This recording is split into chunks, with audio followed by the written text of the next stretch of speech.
안녕하세요, 여러분. 오늘은 제 인생에서 가장 힘들었던 순간에 관한 이야기를 들려드리려 합니다. 러시아 공군 최초의 여성 소장이라는 타이틀보다 더 자랑스러웠던 건 저의 외동딸 이리나였습니다. 하지만 그 딸이 어느 날 갑자기 저에게 말했죠. 엄마, 저는 한국에서 살겠습니다. 그 말 한마디가 제 인생을 완전히 뒤바꿔 놓을 줄은 몰랐습니다. 러시아 공군의 철의 장군이라 불리던 제가 무너지는 순간이었어요. 30년 군 생활 동안 한 번도 실패를 인정한 적 없던 제가 딸의 선택 앞에서는 무력했습니다. 어떻게 제 딸이 조국을 버리고 낯선 나라를 선택할 수 있을까요? 하지만 지금 생각해보면 그때 이리나는 저보다 더 큰 용기를 가지고 있었는지도 모르겠습니다. 여러분도 제 이야기를 들으며 가족의 의미에 대해 다시 한번 생각해 보시길 바랍니다. 본 영상은 스토리를 재구성한 이야기입니다. 오늘 사연 시작하겠습니다. 구독과 좋아요는 구독자님께 행운을 드립니다. 저는 안나 페트로바, 러시아 공군 최초의 여성 소장입니다. 군인 가문에서 태어나 어릴 때부터 군인의 길을 걸었죠. 무려 30년 동안 한 번도 흔들림 없이 러시아를 위해 살아왔습니다. 제 별명은 철의 장군이었어요. 감정을 드러내지 않고 항상 원칙을 따르는 사람이었으니까요. 그날은 평소와 다름없는 금요일이었습니다. 모스크바 근교 제 관사에서 주말 보고서를 검토하고 있었죠. 그때 외동딸 이리나에게서 전화가 왔습니다. 이리나는 제가 가장 자랑스러워하는 딸이에요. 러시아 공군 군의관 과정을 밟고 있었고 늘 모범생이었습니다. 저는 이리나가 언젠가 러시아 최초의 여성 군의관 장성이 될 거라고 믿었어요. 엄마, 이번 주말에 시간 있어요? 할 얘기가 있어서요. 이리나의 목소리가 평소와 달리 긴장되어 있었습니다. 하지만 딸의 용건이 뭔지 알 리가 없었죠. 물론 있지. 내일 저녁에 와도 좋아.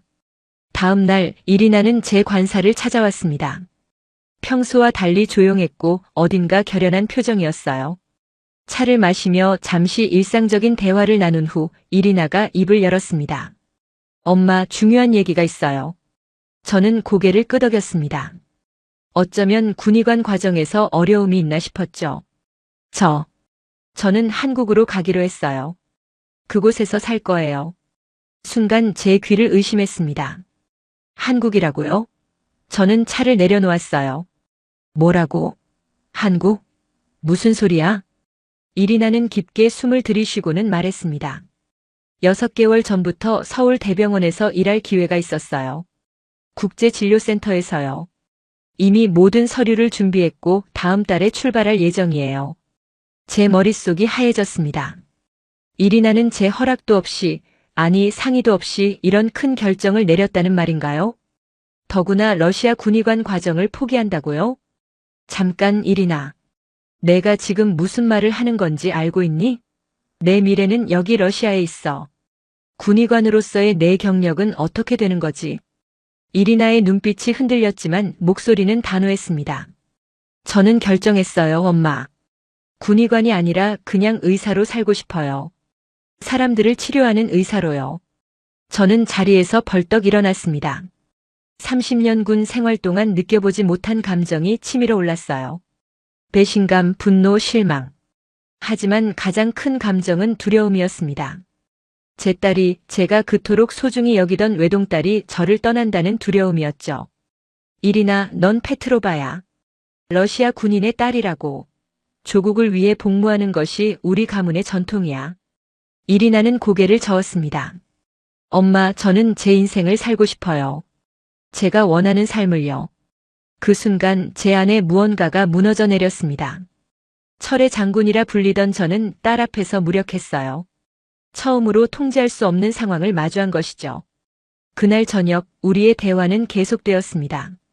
아니, 대화라기보다는 제 쪽에서의 일방적인 설득이었죠. 저는 이리나에게 러시아에 남아야 하는 온갖 이유를 말했습니다. 군의관으로서의 장래성, 가족의 전통, 조국에 대한 의무. 내가 가진 재능은 러시아를 위한 거야, 이리나. 내 할아버지도 할머니도 모두 이 나라를 위해 싸웠어. 그게 우리 페트로바 가문이야. 이리나는 창밖을 바라보며 조용히 말했습니다. 엄마, 저는 더 이상 싸우고 싶지 않아요. 전쟁 없는 삶을 살고 싶어요. 그 말이 제 가슴을 찔렀습니다. 마치 제가 전쟁을 원하는 사람인 것처럼 들렸어요. 우리는 평화를 지키기 위해 군인이 되는 거야, 이리나. 내가 그걸 모를 리가 없잖니. 정말 그런가요? 최근 몇 년간 우리가 한 일들이 모두 평화를 위한 것이었나요? 이리나의 질문에 제가 할 말을 잃었습니다. 정치적인 문제들에 대해 우리는 집에서 거의 이야기하지 않았지만 이리나가 세상을 바라보는 시각이 저와 다르다는 것은 알고 있었죠. 한국은 어떻게 알게 된 거니? 왜 하필 한국이지? 제 질문에 이리나의 표정이 조금 밝아졌습니다. 의대 시절 국제의료 컨퍼런스에서 한국 의사들을 만났어요. 그들의 의료기술과 환자를 대하는 태도가 정말 인상적이었어요. 그리고 그곳은 아름다운 나라예요. 전통과 현대가 공존하는 곳이죠. 이리나의 눈에서 반짝임을 발견했습니다. 예전의 의학에 대해 이야기할 때 보이던 그 열정이 돌아온 것 같았어요. 하지만 저는 여전히 받아들일 수 없었습니다. 러시아에도 훌륭한 병원들이 많아. 모스크바 중앙군병원은 세계적인 수준이잖니. 엄마, 이건 단순히 병원 문제가 아니에요. 제가 살고 싶은 삶의 방식이에요. 이리나가 한숨을 쉬더니 계속 말했습니다. 항상 명령과 규율, 계급과 의무. 저는 그런 세상에서 벗어나고 싶어요. 한국에서는 제가 그냥 이리나로 살 수 있을 것 같아요. 소장의 딸이 아니라 그냥 이리나 페트로바로요. 그 말이 제게는 배신처럼 들렸습니다. 제가 평생 소중히 여겨온 가치들을 이리나가 부정하는 것 같았어요. 러시아 공군 소장으로서의 제 정체성이 공격받는 느낌이었죠. 그럼 여기서의 내 인생은 뭐였던 거니? 그저 탈출하고 싶었던 감옥이었어? 제 목소리가 높아졌습니다. 감정을 억누르려 했지만 쉽지 않았어요. 이리나는 고개를 저었습니다. 아니에요, 엄마. 하지만 저는 제 길을 찾고 싶어요. 엄마가 엄마의 길을 찾았던 것처럼요. 내 길은 항상 명확했어. 조국을 위한 봉사였지. 너도 그래야 해. 그게 바로 우리의 차이점이에요. 엄마에게는 조국이 첫 번째지만 저에게는 사람들이 첫 번째예요. 침묵이 내려앉았습니다. 우리는 서로를 바라보며 말없이 서 있었어요. 이리나의 말에는 분명 진심이 담겨 있었지만 제게는 받아들이기 어려웠습니다. 저와 이리나 사이에 이렇게 큰 간극이 있었다니. 제가 딸을 제대로 알지 못했던 걸까요? 엄마, 제발 이해해 주세요. 저는 엄마를 실망시키고 싶지 않아요. 하지만 이건 제 인생이에요. 이리나의 눈에 눈물이 고였습니다. 하지만 저는 여전히 완고했어요. 군인으로서 감정에 흔들리지 않는 훈련을 받아왔으니까요. 러시아 군인의 딸로서 내 의무를 저버리는 건 용납할 수 없어, 이리나. 그 말에 이리나의 표정이 굳어졌습니다. 그날 밤 우리의 대화는 결국 파국으로 치달았습니다. 저는 이리나에게 최후 통첩을 했죠. 이리나, 내가 한국으로 떠난다면 다시는 내 딸이 아니야. 그 말을 내뱉는 순간 제 심장이 찢어지는 것 같았습니다. 하지만 저는 제 원칙을 지켜야 한다고 생각했어요. 군인으로서, 어머니로서의 원칙을요. 이리나의 얼굴에서 모든 감정이 사라졌습니다. 마치 제가 그녀에게 군인의 냉정함을 물려준 것 같았죠. 알겠습니다, 소장님. 이리나가 처음으로 저를 계급으로 불렀습니다. 그 말은 제 가슴을 파고들었어요. 이리나는 더 이상 말을 하지 않고 방을 나갔습니다. 문이 닫히는 소리가 마치 총성처럼 크게 들렸어요. 다음 날 아침 이리나는 이미 떠난 후였습니다. 식탁 위에는 짧은 편지만 남겨져 있었죠. 엄마, 저는 제 선택을 존중해 주길 바랐습니다. 엄마처럼 강해지고 싶었지만 엄마와는 다른 방식으로 강해질 거예요. 언젠가 이해해 주시길 바랍니다. 사랑합니다. 이리나. 편지를 읽고 난 후 처음으로 제 눈에서 눈물이 흘렀습니다. 러시아 공군 소장 안나 페트로바가 울고 있었죠. 30년 군 생활 동안 한 번도 울지 않았던 저였습니다. 저는 몇 번이고 이리나에게 전화를 걸었지만 연결되지 않았어요. 문자 메시지도 읽지 않았습니다. 그렇게 몇 주가 지났고 몇 달이 지났습니다. 이리나에 대한 소식은 전혀 들을 수 없었어요. 마치 제 딸이 세상에서 사라진 것 같았습니다. 저는 매일 밤 이리나의 사진을 보며 잠들었어요. 낮에는 철의 장군으로 살아갔지만 밤에는 그저 딸을 그리워하는 어머니였습니다. 군 생활은 계속되었습니다. 저는 여전히 임무를 수행했고 부하들을 지휘했어요. 하지만 제 마음 한구석은 항상 비어 있었습니다. 이리나가 있던 자리였죠. 소장님, 오늘 작전 회의 시간입니다. 참모의 목소리에 저는 현실로 돌아왔습니다. 창밖을 보니 눈이 내리고 있었어요. 모스크바의 겨울은 항상 춥고 길었습니다. 하지만 이번 겨울은 유독 더 춥게 느껴졌어요. 회의실에서 저는 평소처럼 냉정하게 작전을 검토했습니다. 아무도 제 마음속 공허함을 알지 못했죠. 그것이 군인의 삶이었으니까요. 개인적인 감정을 버리고 임무에 집중하는 것. 회의가 끝나고 사무실로 돌아왔을 때 책상 위에 놓인 이리나의 어린 시절 사진이 눈에 들어왔습니다. 군복을 입은 저를 바라보며 환하게 웃고 있는 모습이었죠. 그때 이리나는 저를 세상에서 가장 대단한 사람으로 여겼습니다. 언제부터 우리 사이에 이런 간극이 생겼을까요? 저는 그제서야 깨달았습니다. 제가 군인으로서는 승리했을지 모르지만 어머니로서는 완전히 패배했다는 것을요. 그것은 제 인생에서 처음 경험하는 진정한 패배였습니다. 이리나가 떠난 지 6개월이 지났을 때의 일입니다. 제 옛 동료 미하일 대령이 모스크바에 왔다가 저를 찾아왔죠. 미하일은 최근 한국에서 열린 국제군사협력회의에 러시아 대표로 참석했다고 했습니다. 안나, 서울에서 누구를 만났는지 알아? 미하일의 목소리에 들뜬 기색이 있었습니다. 저는 무심코 고개를 저었어요. 이리나야. 내 딸 말이야. 제 심장이 멈춘 것 같았습니다. 6개월 만에 듣는 이리나의 소식이었어요. 어떻게? 어디서 만난 거야? 서울대병원 국제진료센터에서. 내가 회의 중에 갑자기 체했거든. 그래서 응급실에 갔는데 거기서 러시아어를 할 줄 아는 의사를 찾다가 이리나를 만났어. 저는 손을 떨며 물었습니다. 이리나가 어땠어? 미하일이 웃었습니다. 정말 훌륭해 보였어, 안나. 자신감 넘치고 환자들에게 친절하더라. 다들 이리나를 신뢰하는 것 같았어. 러시아어뿐만 아니라 영어, 한국어까지 유창하게 구사하더군. 제 마음은 복잡했습니다.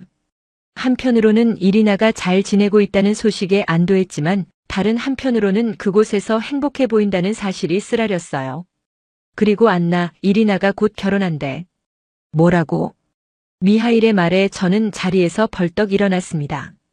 한국인 남자와 약혼했다더라. 대한민국 해군 특수전 장교라고 했어. 그 사람도 잠깐 만났는데 꽤 괜찮아 보이더라. 제 머릿속이 하얘졌습니다. 이리나가 한국인과 그것도 군인과 결혼한다고요?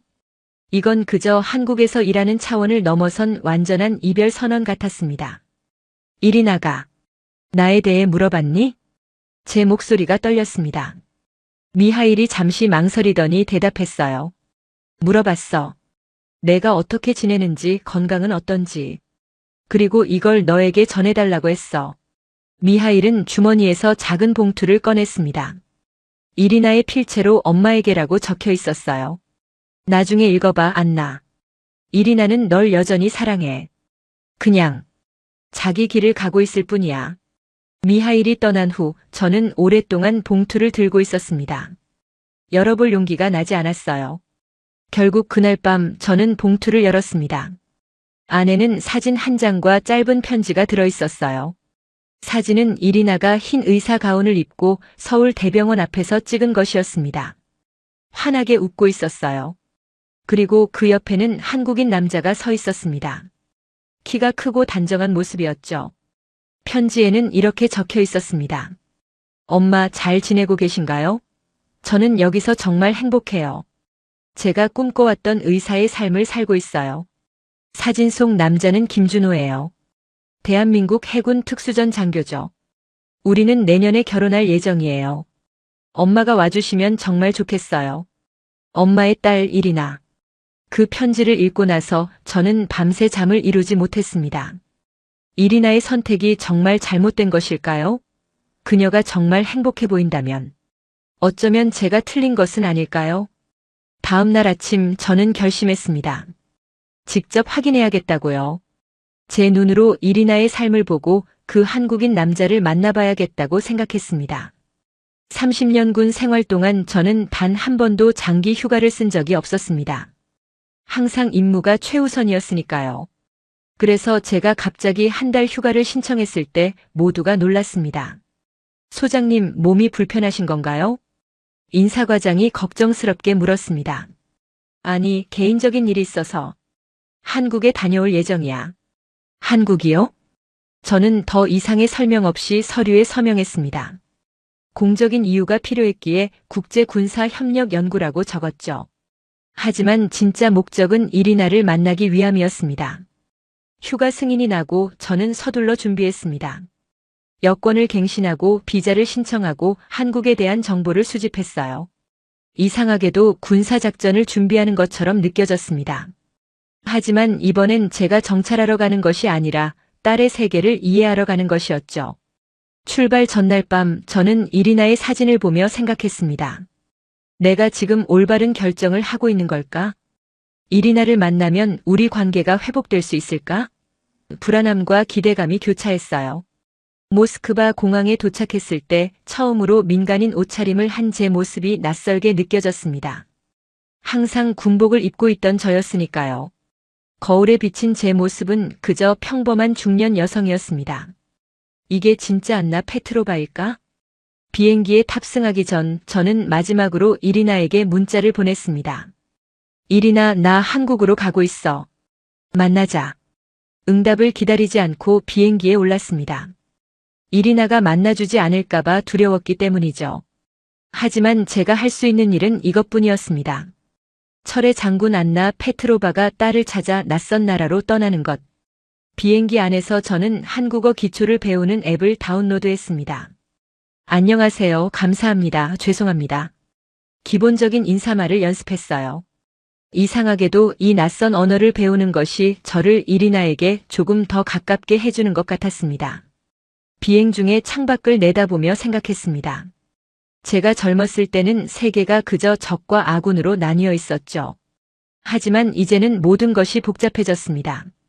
국경선은 흐려지고 문화는 섞이고 이리나는 어쩌면 저보다 이 새로운 세계를 더 잘 이해하고 있는 것인지도 모릅니다. 9시간의 비행 끝에 인천국제공항에 도착했습니다. 비행기에서 내려 처음 맞이한 한국의 공기는 차갑고 신선했어요. 3월 초의 서울은 아직 봄이 오지 않은 듯 했습니다. 공항을 나오면서 휴대폰을 확인했습니다. 이리나의 답장이 와 있었어요. 엄마, 정말이에요? 언제 도착하세요? 제가 공항으로 마중 나갈게요. 그 순간 제 마음이 뛰었습니다. 이리나가 저를 거부하지 않았어요. 오히려 반갑게 맞아주겠다고 했죠. 하지만 저는 바로 답장하지 않았습니다. 아직 준비가 되지 않은 것 같았어요. 먼저 이 낯선 나라, 제 딸이 선택한 이 나라를 이해하고 싶었습니다. 아니야, 이리나. 호텔에 먼저 체크인할게. 내일 만나자. 간단히 답장을 보내고 공항 철도를 탔습니다. 이제 저는 서울로 향하고 있었어요. 딸을 찾아 지구 반대편까지 온 러시아 장군의 여정이 시작된 것입니다. 인천공항에서 서울로 가는 공항 철도는 깨끗하고 조용했습니다. 군인의 습관으로 주변을 살폈어요. 모든 것이 질서정연했습니다. 사람들은 줄을 서서 기다렸고 큰 소리로 떠드는 사람도 없었죠. 마치 훈련받은 군인들처럼 규율이 잡혀 있었습니다. 이게 바로 이리나가 선택한 나라구나. 서울역에 도착했을 때 첫 번째 문화 충격이 저를 기다리고 있었습니다. 수많은 사람들이 빠르게 움직이는 모습, 어디서나 볼 수 있는 스마트폰과 디지털 기기들. 모스크바와는 확실히 다른 풍경이었어요. 택시를 타고 호텔로 향하면서 창밖 풍경을 바라봤습니다. 서울의 밤은 화려했어요. 빌딩마다 반짝이는 불빛, 네온사인, 대형 전광판. 마치 미래 도시 같았습니다. 러시아와는 정말 다르네요. 저도 모르게 중얼거렸고 택시기사가 백미러로 저를 보며 미소 지었습니다. 러시아에서 오셨어요? 관광이신가요? 놀랍게도 택시기사가 서툰 영어로 물었습니다. 저는 고개를 끄덕였어요. 딸을 만나러 왔습니다. 아, 딸이 한국에 살고 있군요. 좋은 시간 보내세요. 간단한 대화였지만 저는 이상하게 마음이 따뜻해졌습니다. 낯선 나라에서 느끼는 작은 친절이었어요. 호텔에 체크인하고 방에 들어왔을 때 창밖으로 서울의 야경이 펼쳐졌습니다. 한강을 따라 이어지는 불빛들, 그 사이로 흐르는 어두운 강물. 아름다웠어요. 이리나가 이 풍경을 보며 살고 있다고 생각하니 갑자기 그녀가 그리워졌습니다. 이튿날, 저는 일부러 이른 아침에 일어나 서울 구경을 나섰습니다. 군인의 습관대로 5시에 기상해서 준비를 마쳤죠. 거리는 아직 조용했지만 벌써 조깅하는 사람들과 일을 시작하는 상인들이 보였습니다. 지하철을 타기 위해 역으로 향했습니다. 지하철 시스템이 얼마나 효율적인지 바로 알 수 있었어요. 모든 표지판에는 한국어와 영어, 중국어, 일본어가 함께 적혀 있었습니다. 외국인을 위한 배려였죠. 정말 군대보다 더 규율이 강한 사회인 것 같네. 사람들은 에스컬레이터에서 한쪽으로 비켜서서 급한 사람들이 지나갈 수 있게 했고, 지하철 안에서는 대부분 조용히 스마트폰을 보거나 책을 읽고 있었습니다. 이런 질서의식은 제가 러시아군에서 보던 것과 비슷했어요. 하지만 이곳의 질서는 강요된 것이 아니라 자발적인 것처럼 보였습니다. 명동이라는 쇼핑거리에 도착했을 때 저는 또 다른 문화 충격을 받았습니다. 화장품 가게마다 화려한 간판과 함께 젊은 직원들이 밝게 인사하며 손님을 맞이했어요. K-뷰티라고 불리는 한국 화장품의 인기가 대단하다는 것을 실감할 수 있었습니다. 거리를 걷다 보니 커피숍이 눈에 들어왔습니다. 안에 들어가 아메리카노 한 잔을 주문했죠. 바리스타가 영어로 어디서 오셨어요? 라고 물었습니다. 러시아에서 왔어요. 와, 정말요? 러시아는 추운가요? 간단한 대화였지만 저는 이 자연스러운 호기심이 마음에 들었습니다. 모스크바에서는 잘 경험하지 못했던 일이었어요. 커피를 마시며 창밖을 바라보았습니다. 문득 이리나가 이 거리를 걸었을 모습이 상상되었어요. 아마 여기서 쇼핑도 하고 친구들과 커피도 마셨겠죠. 제 딸은 이곳에서 어떤 삶을 살고 있을까요? 오후에는 경복궁이라는 고궁을 방문했습니다. 현대적인 빌딩 사이에 자리한 전통 궁궐이 인상적이었어요. 궁궐 안으로 들어서자 서울의 소음이 멀어지는 것 같았습니다. 고요하고 웅장한 건물들, 정갈한 정원. 이곳에서 저는 한국의 다른 면을 보았습니다. 전통과 현대가 공존하는 나라였어요.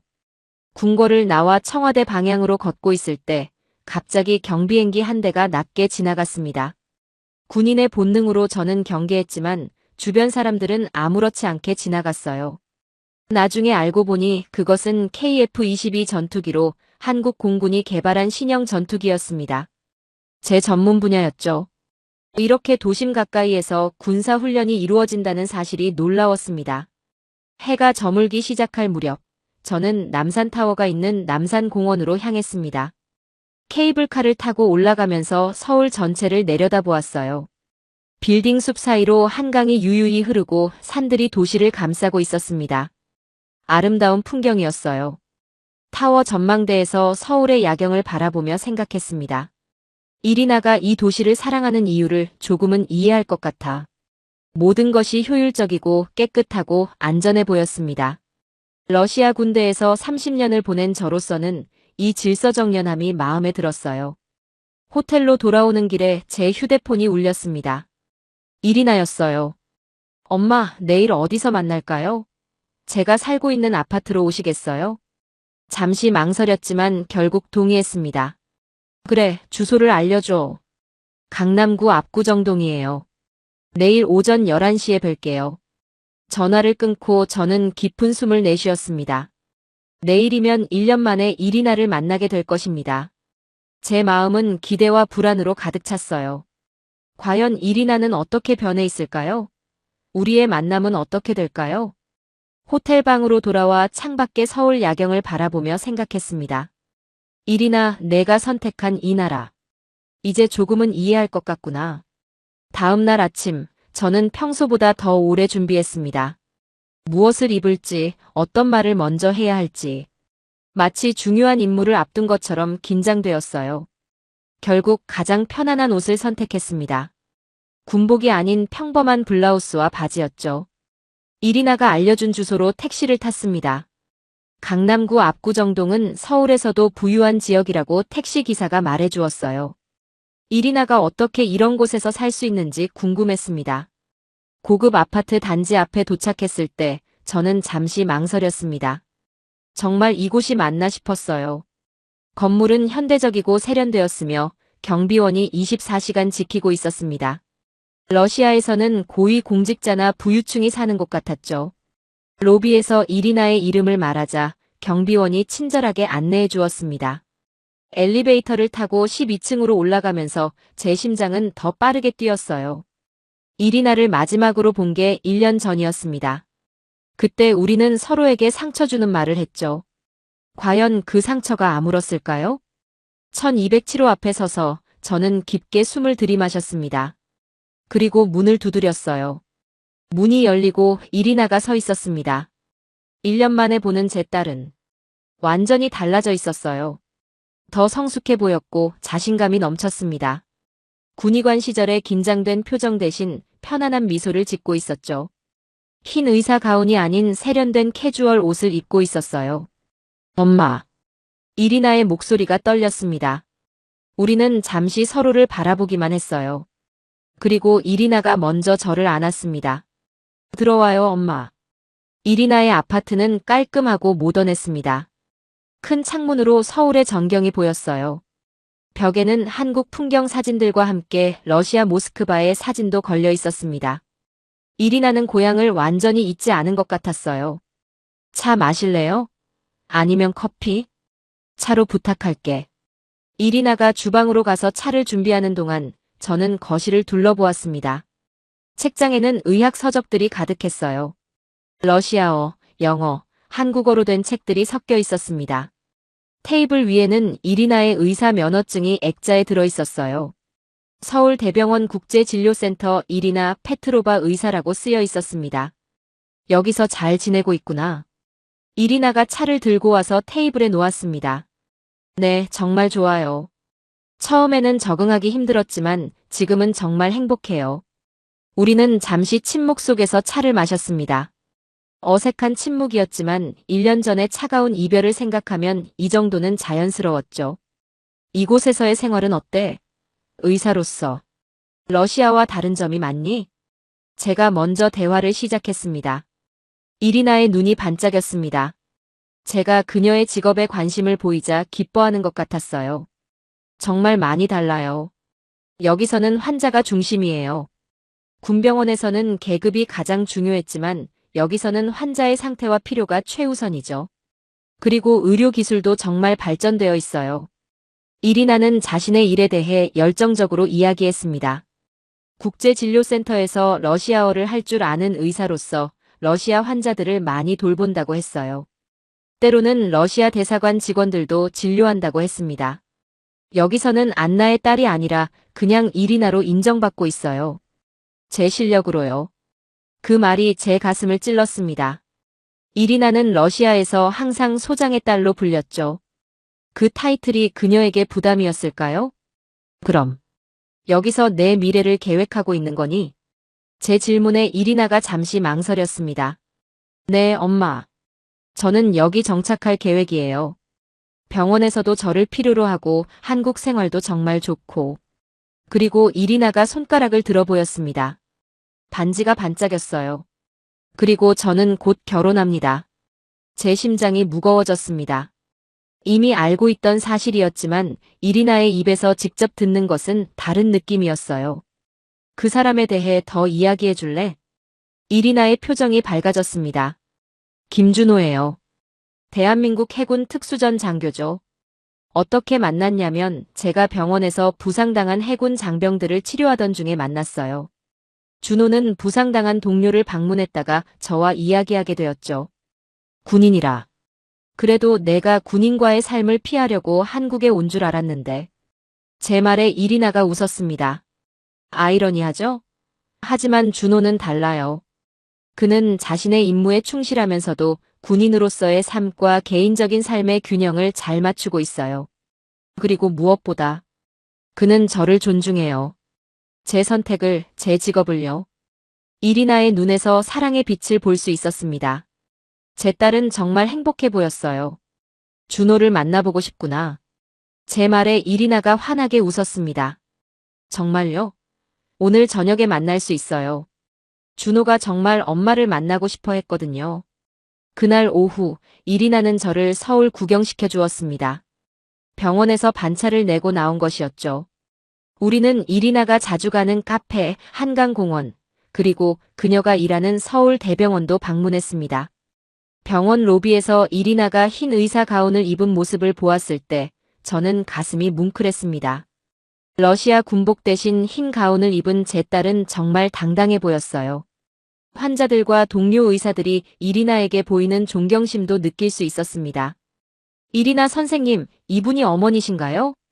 한 한국인 간호사가 저에게 인사했습니다. 네, 러시아에서 오셨어요. 정말요? 이리나 선생님이 항상 어머니 자랑을 많이 했어요. 러시아 최초의 여성 공군 장군이시라면서요. 그 말을 듣고 저는 놀랐습니다.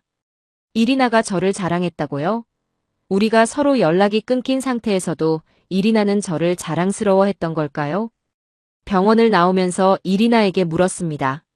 너 정말 나를 자랑했니? 이리나가 잠시 당황하더니 고개를 끄덕였어요. 물론이죠. 엄마는 여전히 제가 가장 존경하는 사람이에요.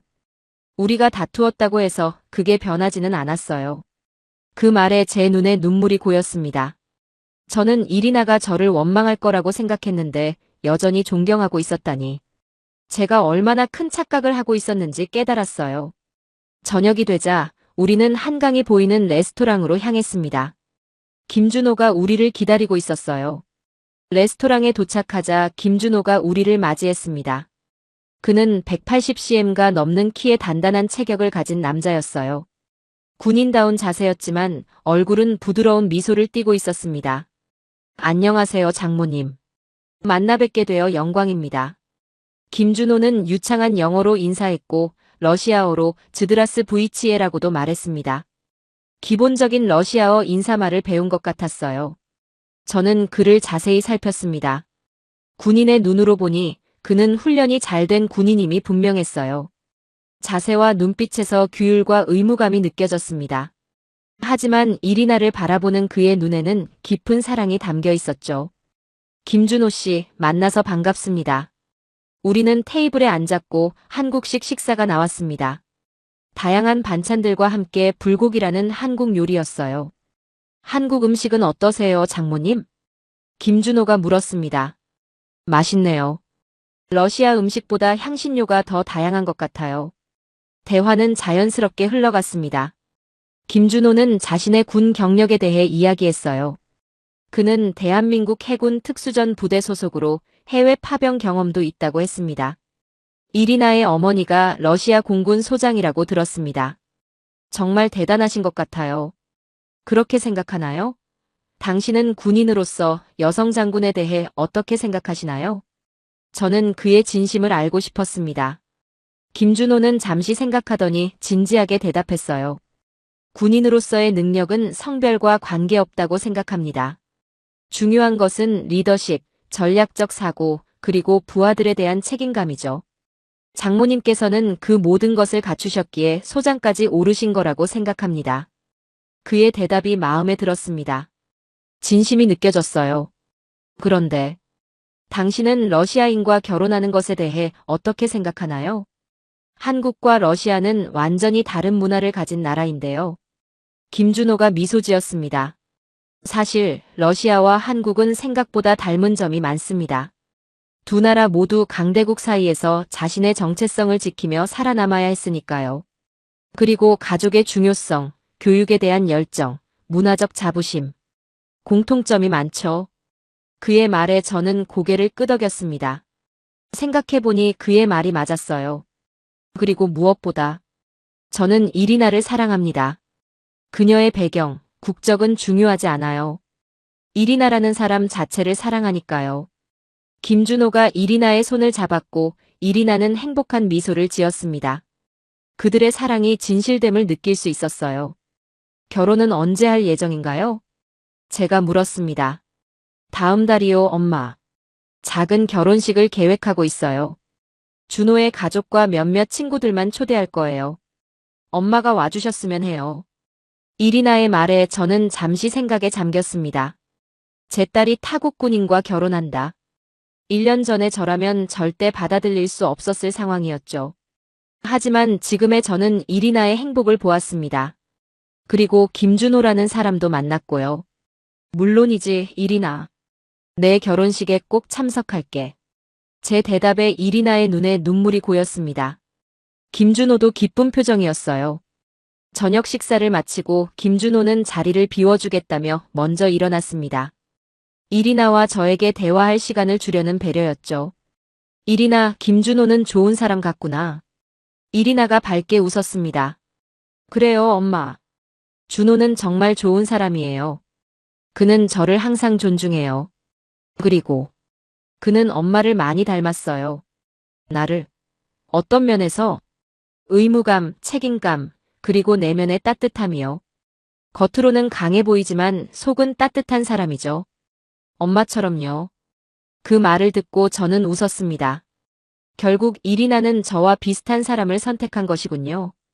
완전히 다른 삶을 살고 싶어 했지만 결국 가치관은 비슷한 사람을 사랑하게 된 것이었습니다. 엄마, 한국에서의 첫인상은 어때요? 이리나의 질문에 저는 솔직하게 대답했습니다. 놀랍게도 마음에 들어. 질서정연하고 효율적이고 군인인 내가 좋아할 만한 요소들이 많구나. 이제 내가 왜 이곳을 선택했는지 조금은 이해가 가. 이리나의 얼굴에 안도의 미소가 번졌습니다. 아마도 제가 한국을 거부할까봐 걱정했던 것 같아요. 하지만 저는 이곳에서 질서와 아름다움을 보았고 무엇보다 이리나의 행복을 보았습니다. 내일은 어디 가고 싶어, 엄마? 글쎄, 내가 추천해줄 만한 곳이 있니? 이리나가 밝게 웃었습니다. 당연하죠. 내일은 제가 엄마의 가이드가 될게요. 호텔로 돌아오는 길에 저는 생각했습니다. 제 딸이 타국의 군인과 결혼한다. 하지만 그게 정말 문제일까요? 국경과 국적보다 더 중요한 것은 서로에 대한 존중과 사랑이 아닐까요? 이리나가 행복해 보이는 것이 중요했습니다. 아마도 저는 너무 오랫동안 군인으로만 생각해왔던 것 같아요. 이제는 그저 어머니로서 생각할 시간이었습니다. 다음 날, 이리나와 김준호는 저를 한국의 비무장지대 DMZ 투어에 데려갔습니다. 군인으로서 저는 이곳에 관심이 많았어요. 남북한 사이의 긴장된 국경지대를 직접 볼 수 있는 기회였습니다. 버스를 타고 가는 동안 김준호는 한국의 군사 상황에 대해 설명해 주었습니다. 그는 전문적인 지식을 갖고 있었고 제게 군인 대 군인으로 이야기해 주었죠. 장모님, 한국은 아직 기술적으로 전쟁 중인 상태입니다. 1953년 휴전협정 이후로 평화협정은 아직 체결되지 않았거든요. 그렇군요. 그런 상황에서 민간인들은 어떻게 평화롭게 살 수 있는 거죠? 김준호가 잠시 생각하더니 대답했습니다. 한국인들은 위기 속에서도 일상을 지키는 법을 배웠습니다. 어쩌면 그것이 한국의 강인함일지도 모르겠네요. 외부의 위협 속에서도 자신의 문화와 발전을 이루어낸 것처럼요. 그의 말은 군인으로서 깊은 통찰력을 보여주었습니다. 저는 점점 김준호라는 사람이 마음에 들기 시작했어요.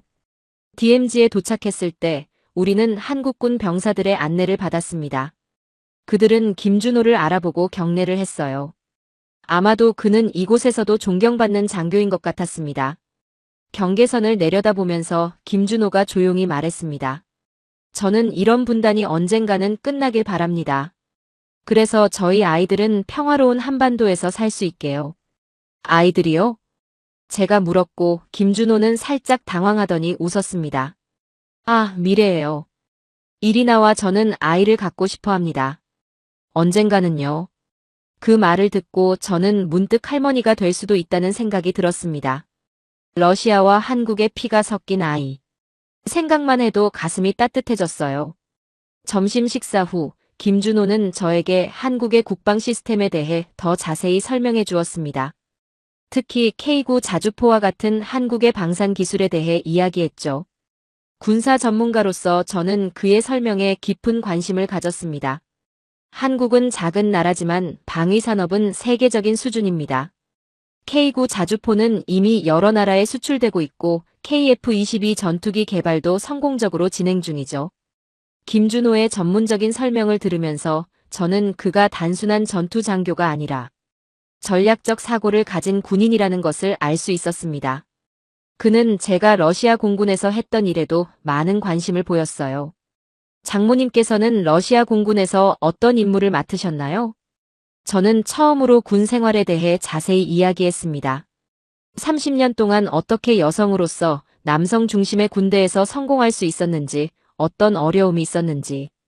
김준호는 진심으로 경청했어요. 정말 대단하십니다. 이리나가 장모님을 존경하는 이유를 알 것 같네요. 이리나는 우리의 대화를 조용히 지켜보다가 말했습니다.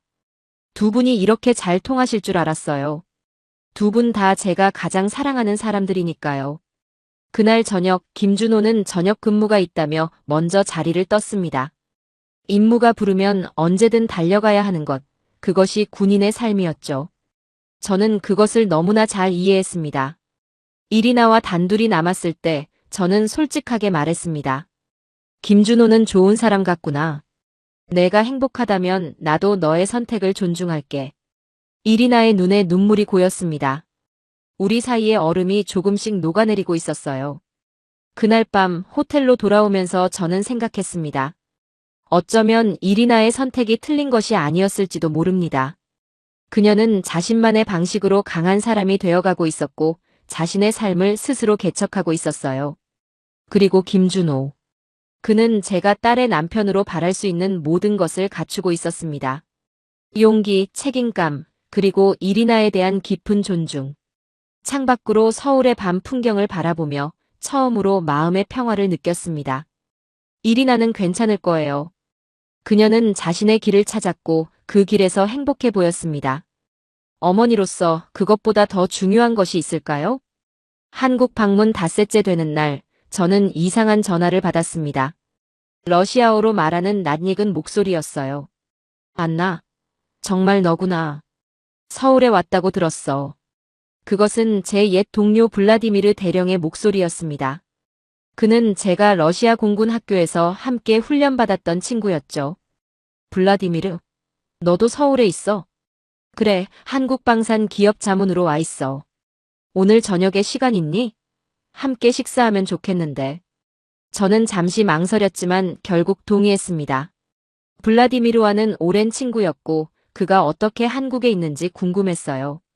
그날 저녁 저는 남대문 근처의 러시아 레스토랑에서 블라디미르를 만났습니다. 그는 10년 전보다 나이가 들었지만 여전히 그 특유의 카리스마를 유지하고 있었어요. 안나, 정말 반갑다. 군복이 아닌 모습이 어색하군. 우리는 웃으며 포옹했습니다. 러시아 음식을 주문하고 옛 이야기를 나누었어요. 블라디미르는 5년 전 군을 떠나 방위산업 컨설턴트로 일하고 있다고 했습니다. 그런데 안나, 너는 왜 한국에 온 거야? 휴가를 한국에서 보내다니 너답지 않은데. 저는 잠시 망설이다가 솔직하게 이야기했습니다. 이리나가 한국으로 떠난 일, 우리의 갈등, 그리고 이제 그녀가 한국 해군 장교와 결혼한다는 것까지. 블라디미르는 조용히 듣더니 와인을 한 모금 마시고 말했습니다. 안나, 내가 여기 온 건 정말 잘한 일이야. 이리나는 내가 생각하는 것보다 훨씬 강한 아이야. 그걸 어떻게 알아? 너는 이리나를 만난 적도 없잖아. 블라디미르가 미소 지었습니다. 실은 지난해 여기서 이리나를 만났어. 그녀가 러시아어를 할 줄 아는 의사라고 해서 찾아갔지. 처음에는 내 딸인 줄 몰랐어. 하지만 대화를 나누다 보니 페트로바 가문의 특징이 보이더군. 저는 놀랐습니다. 블라디미르가 이리나를 만났다니요? 이리나는 정말 훌륭한 의사야, 안나. 그리고 여기서 그녀는 행복해 보였어. 내 딸은 내가 꿈꿔온 세상을 스스로 찾은 거야. 내가 꿈꿔온 세상이라고? 그래. 너도 항상 평화를 원했잖아. 군인이 되기로 한 이유도 평화를 지키기 위해서였고. 이리나는 그 평화를 직접 경험하고 싶었던 거야. 전쟁이 아닌 사람을 살리는 일을 하면서. 블라디미르의 말은 제 마음을 흔들었습니다. 맞아요. 저는 항상 평화를 위해 싸웠습니다. 하지만 이리나는 다른 방식을 선택한 거죠. 직접 평화를 만들어가는 방식을요. 그리고 안나, 이제 세상은 달라졌어. 우리가 젊었을 때처럼 국경이 그렇게 중요하지 않아. 문화는 섞이고 사람들은 이동하고. 이리나는 그저 시대의 흐름을 따른 것뿐이야. 블라디미르의 말에 깊이 공감했습니다. 제가 군 생활을 시작했을 때와 지금은 세상이 많이 달라졌어요. 냉전 시대에 훈련받은 저와 달리 이리나는 글로벌 시대에 자라났습니다. 근데 한국은 어때? 마음에 드니? 블라디미르의 질문에 저는 웃었습니다. 놀랍게도 그래. 질서정연하고 효율적이고 어쩌면 러시아보다 더 규율이 강한 것 같아. 그래서 내가 여기 적응을 잘하는 것 같군. 군인의 본능이지. 우리는 웃으며 술잔을 부딪혔습니다. 블라디미르와의 대화는 저에게 새로운 시각을 제공해 주었어요. 이리나의 선택을 더 넓은 관점에서 바라볼 수 있게 해준 것이죠. 안나, 내 생각에 너는 이제 딸을 놓아줄 때가 된 것 같아. 이리나는 이미 자신의 길을 찾았어. 그리고 그 길이 나쁘지 않아 보이는데 그렇지 않니? 저는 깊은 숨을 내쉬었습니다. 블라디미르의 말이 맞았어요. 제가 이리나를 통제하려 했던 것은 어쩌면 제 두려움 때문이었을지도 모릅니다. 딸을 잃을 것 같은 두려움, 그리고 제가 평생 소중히 여겨온 가치들이 거부당하는 것 같은 두려움이었죠. 고마워, 블라디미르. 내 말이 맞아. 이제 이리나를 그냥 내 딸로 받아들여야 할 것 같아. 러시아 군인의 딸이 아니라 그냥 이리나로. 우리는 밤늦게까지 이야기를 나누었습니다. 옛 전우와의 만남은 제게 큰 위로가 되었어요. 호텔로 돌아오는 길에 저는 마음이 한결 가벼워진 것을 느꼈습니다. 내일은 이리나에게 제 진심을 전해야겠다고 결심했어요. 다음 날은 이리나의 제안으로 한강공원으로 피크닉을 가기로 했습니다. 김준호도 함께였어요. 봄날의 한강은 아름다웠습니다. 벚꽃이 막 피기 시작했고 많은 사람들이 공원에서 여유를 즐기고 있었어요. 우리는 돗자리를 펴고 앉아 이리나가 준비한 음식을 나눠 먹었습니다. 러시아 음식과 한국 음식이 섞여 있었어요. 이리나는 제가 좋아하는 보르시치를 만들어 왔고 김준호는 김밥을 가져왔습니다. 엄마, 한국 생활은 어때요? 적응되셨어요? 이리나가 물었습니다. 생각보다 좋구나. 특히 이곳 사람들의 질서의식이 마음에 들어. 그리고 내가 여기서 행복해 보여서 기쁘다. 김준호가 잠시 자리를 비운 사이 저는 이리나에게 마음을 열기로 했습니다. 이리나, 어제 블라디미르 대령을 만났어. 내가 그를 알고 있었니? 이리나가 고개를 끄덕였습니다. 네, 작년에 만났어요. 그는 엄마의 오랜 친구라고 했죠. 그와 이야기를 나누면서 많은 생각을 했단다. 내가 너무 완고했던 것 같아. 이리나는 조용히 듣고 있었습니다. 이리나, 내가 너에게 한 말들. 특히 다시는 내 딸이 아니다라고 했던 말. 정말 미안해. 그건 내 진심이 아니었어. 제 목소리가 떨렸습니다. 30년 군 생활 동안 한 번도 사과해 본 적이 없었는데 이제 제 딸 앞에서 진심으로 사과하고 있었어요. 나는 그저 내가 러시아를 떠나는 것이 두려웠던 것 같아. 우리 가족의 전통을 저버리는 것 같아서, 그리고 무엇보다 널 잃을까봐 두려웠어. 이리나의 눈에 눈물이 고였습니다. 엄마. 하지만 이제 내가 여기서 행복하다는 것을 알게 되었어. 내가 훌륭한 의사가 되었고 좋은 사람을 만났고. 내가 자랑스럽구나, 이리나. 이리나가 저를 꼭 안았습니다. 우리는 서로의 품에서 오랫동안 울었어요. 1년 동안 쌓였던 모든 감정이 한꺼번에 쏟아져 나왔습니다. 저도 엄마가 보고 싶었어요. 정말 많이요. 하지만 엄마가 저를 이해해주지 않을 것 같아서 연락할 용기가 없었어요. 내가 틀렸다, 이리나. 내가 나보다 더 강하구나. 자신의 길을 찾아 용감하게 나아갈 수 있는 용기. 그건 진정한 강함이야. 우리의 대화를 멀리서 지켜보던 김준호가 조심스럽게 다가왔습니다. 괜찮으세요? 더 시간이 필요하시면. 이리나가 웃으며 그를 불렀습니다. 아니에요, 준호 씨. 이리 와요. 우리 가족은 이제 화해했어요. 김준호가 우리에게 합류했고 세 사람은 함께 한강을 바라보았습니다. 봄바람이 불어오며 벚꽃잎들이 날렸어요. 그 순간이 너무 평화로웠습니다. 오늘 오후에 특별한 계획이 있어요, 엄마. 한복을 입어보는 건 어떨까요? 이리나의 제안에 저는 웃었습니다. 한복?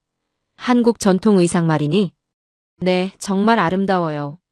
엄마에게 정말 잘 어울릴 거예요. 그렇게 우리는 한복 체험장으로 향했습니다. 저는 푸른색 한복을, 이리나는 분홍색 한복을 입었어요. 거울 앞에 선 우리의 모습은 마치 다른 세계에서 온 것 같았습니다. 러시아 군인과 의사가 아닌 그저 한복을 입은 어머니와 딸이었죠. 엄마, 정말 아름다우세요. 이리나의 말에 저는 웃었습니다. 30년 만에 처음으로 군복이 아닌 화려한 옷을 입은 것 같았어요. 한복을 입고 경복궁을 거닐며 우리는 많은 이야기를 나누었습니다.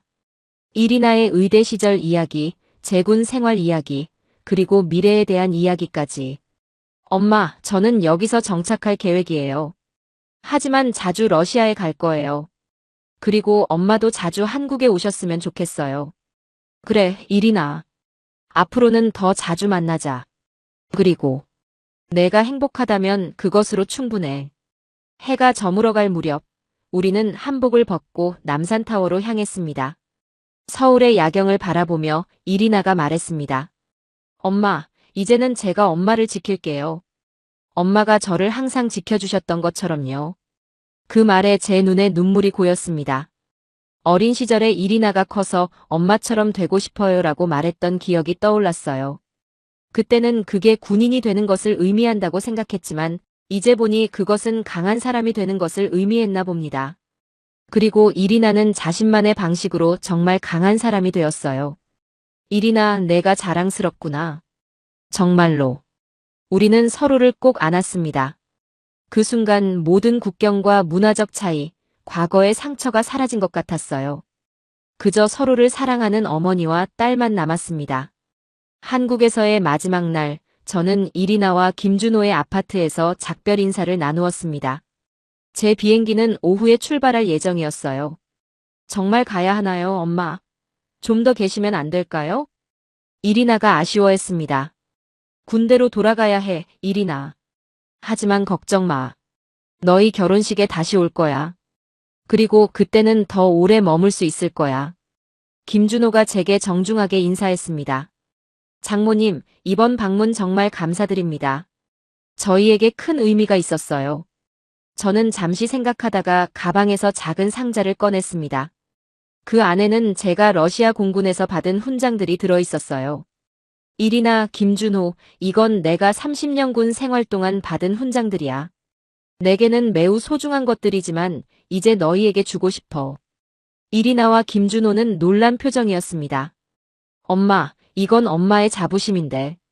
맞아, 이리나. 하지만 이제 나의 자존심은 국가가 아닌 내 행복이야. 내가 선택한 이 삶, 이 사람. 그리고 내가 이루고 있는 모든 것들이 내 자부심이 되었어. 훈장을 건네며 저는 김준호에게도 말했습니다. 김준호, 당신은 군인으로서 이 훈장의 가치를 알 거예요. 부디 우리 이리나를 잘 지켜주세요. 그리고 당신도 건강하게 임무를 수행하길 바랍니다. 김준호는 깊이 고개를 숙였습니다. 제 목숨을 다해 이리나를 지키겠습니다. 그리고 이 훈장들은 저희 가족의 소중한 유산이 될 것입니다. 이리나가 울먹이며 저를 안았습니다. 엄마, 사랑해요. 정말 고마워요. 나도 사랑해, 이리나. 공항으로 가는 차 안에서 저는 창밖으로 서울의 풍경을 바라보았습니다. 2주 전만 해도 낯설게 느껴졌던 이 도시가 이제는 친숙하게 느껴졌어요. 이곳에 제 딸의 새로운 삶이 있었고 언젠가는 제 손주들도 이곳에서 태어날 것입니다.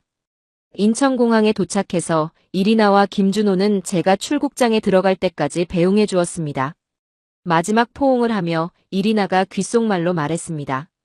엄마, 저는 항상 엄마를 존경해 왔어요. 다른 길을 선택했지만 엄마에게서 배운 강인함이 저를 여기까지 오게 했어요. 그 말은 제 가슴을 따뜻하게 만들었습니다. 결국 이리나는 저를 완전히 거부한 것이 아니었어요. 그녀는 단지 자신만의 방식으로 강해지길 원했던 것뿐이었습니다. 비행기 안에서 창밖으로 점점 작아지는 서울의 모습을 바라보았습니다. 2주 전 이 도시에 처음 왔을 때의 불안하고 화가 난 저와 지금의 저는 완전히 달랐어요. 이번 여행은 제 인생을 바꿔놓았습니다. 러시아로 돌아가면 저는 계속 군인으로 복무할 것입니다. 하지만 이제 저는 조금 다른 관점을 가지게 되었어요. 국경과 국적을 넘어 인간으로서의 연결과 이해의 중요성을 깨달았습니다. 그리고 무엇보다 어머니로서의 제 역할이 군인으로서의 역할보다 더 중요하다는 것을요. 모스크바에 도착했을 때 익숙한 추위가 저를 맞이했습니다. 하지만 제 마음은 여전히 따뜻했어요. 이리나의 미소, 그녀의 행복한 모습이 계속 제 머릿속에 맴돌았습니다. 군 본부로 복귀한 첫날, 동료들이 저의 변화를 알아차렸습니다. 소장님, 휴가가 잘 맞으신 것 같습니다. 표정이 밝아지셨네요. 저는 웃기만 했습니다. 제가 얼마나 변했는지 그들은 상상도 못할 거예요. 철의 장군 안나 페트로바는 이제 단순히 군인이 아니라 국경을 넘어 딸의 행복을 위해 자신의 편견을 내려놓은 어머니가 되었으니까요. 사무실에 앉아 이메일을 확인하는데 이리나에게서 메시지가 와 있었습니다. 엄마, 잘 도착하셨나요? 벌써 엄마가 그리워요. 결혼식 초대장 보내드릴게요. 꼭 다시 와주세요. 사랑해요. 메시지와 함께 이리나와 제가 한복을 입고 찍은 사진이 첨부되어 있었어요. 그 사진을 보며 저는 미소 지었습니다. 그리고 액자에 넣어 제 책상 위에 올려놓았죠. 옆자리에 젊은 장교가 놀란 표정으로 물었습니다. 소장님, 한복을 입으신 건가요? 그래, 내 딸의 나라에서 찍은 사진이야. 딸이. 나라요? 그래. 내 딸은 한국에서 의사로 일하고 있어. 곧 한국 해군 장교와 결혼할 예정이야. 제가 자랑스럽게 말하자 주변 사람들이 놀란 표정이었습니다. 철의 장군 안나 페트로바가 이렇게 개인적인 이야기를 나누는 것은 처음이었으니까요. 그날 저녁 제 관사로 돌아와 창밖을 바라보았습니다. 모스크바의 눈 내리는 풍경은 여전히 아름다웠어요. 하지만 이제 제 마음속에는 서울의 벚꽃, 한강의 잔잔한 물결, 그리고 무엇보다 이리나의 행복한 미소가 함께 자리 잡고 있었습니다. 책상에 앉아 이리나에게 답장을 썼습니다. 이리나, 나도 너를 그리워한다. 러시아는 여전히 춥구나. 하지만 내 마음은 따뜻해. 내가 보여준 새로운 세상, 그리고 내가 찾은 행복 덕분에 결혼식이 기다려지는구나. 사랑한다, 내 딸. 메시지를 보내고 저는 오래된 앨범을 꺼냈습니다. 이리나의 어린 시절 사진들이 가득했어요. 군복을 입은 제 옆에서 환하게 웃고 있는 어린 이리나, 처음으로 의대에 합격했을 때의 자랑스러운 모습, 그리고 마지막으로 함께 찍은 사진. 시간이 얼마나 빨리 흘렀는지 모르겠습니다. 앨범을 덮으며 생각했습니다. 강함이란 무엇일까요? 30년 동안 저는 그것이 규율, 의무, 조국에 대한 충성이라고 생각했습니다. 하지만 이제는 알아요. 진정한 강함은 변화를 받아들이는 용기, 자신의 편견을 넘어서는 마음, 그리고 무엇보다 사랑하는 사람의 행복을 위해 자신을 내려놓을 수 있는 능력이라는 것을요. 이리나는 그 모든 것을 제게 가르쳐 주었습니다. 제 딸은 저보다 더 강한 사람이었어요. 그리고 이제 저도 그녀처럼 강해지고 싶습니다. 국경과 편견을 넘어 더 넓은 세상을 품을 수 있는 그런 강함으로요. 창밖으로 눈이 내리기 시작했습니다. 모스크바의 겨울은 여전히 길고 추웠지만 제 마음속에는 봄이 왔습니다. 이리나가 찾은 그 봄, 새로운 시작의 계절이요. 저는 이제 딸의 결혼식을 준비해야 합니다. 러시아 공군 소장의 품위를 유지하면서도 자랑스러운 어머니로서 그 자리에 서고 싶어요. 그리고 언젠가 손주가 태어나면 그 아이에게 두 나라의 이야기를 들려주고 싶습니다. 러시아의 강인함과 한국의 질서, 그 두 가지를 모두 물려받은 아이가 될 테니까요. 제 인생의 새로운 장이 시작되었습니다. 철의 장군은 여전히 군인이지만 이제는 국경을 넘어 딸의 행복을 응원하는 어머니이기도 합니다. 그리고 그것이 바로 제가 찾은 새로운 강함의 정의입니다. 밤이 깊어갈 무렵 저는 창가에 서서 하늘을 바라보았습니다. 같은 하늘 아래 서울에 있는 이리나도 지금 이 별들을 보고 있을까요? 우리는 이제 서로 다른 나라에 있지만 그 어느 때보다 가까워진 것 같습니다. 이리나, 넌 정말 용감했구나. 엄마가 평생 가르치려 했던 것보다 더 많은 것을 내가 엄마에게 가르쳐 주었어. 창밖의 별들에게 속삭이며 저는 미소 지었습니다. 이제 제가 할 일은 딸의 선택을 존중하고 그녀의 행복을 위해 새로운 세계를 받아들이는 것입니다. 그것이 바로 어머니로서 그리고 한 인간으로서 제가 배운 가장 중요한 교훈입니다. 모스크바의 밤은 여전히 춥고 어두웠지만 제 마음속에는 서울의 봄날 햇살이 가득했습니다. 이리나가 저에게 선물한 그 따뜻함으로 저는 앞으로의 날들을 살아갈 것입니다. 철의 장군이 아닌 그저 딸을 사랑하는 한 어머니로서요. 다음에 만날 때는 이리나. 엄마가 더 나은 사람이 되어 있을게. 내가 자랑스러워할 만한 어머니로. 그렇게 저는 새로운 약속을 마음에 새기며 평화로운 밤을 맞이했습니다. 국경과 편견을 넘어선 어머니의 사랑. 그것이 바로 제가 찾은 진정한 강함의 의미였습니다. 의미였습니다. 의미였습니다. 의미였습니다. 의미였습니다.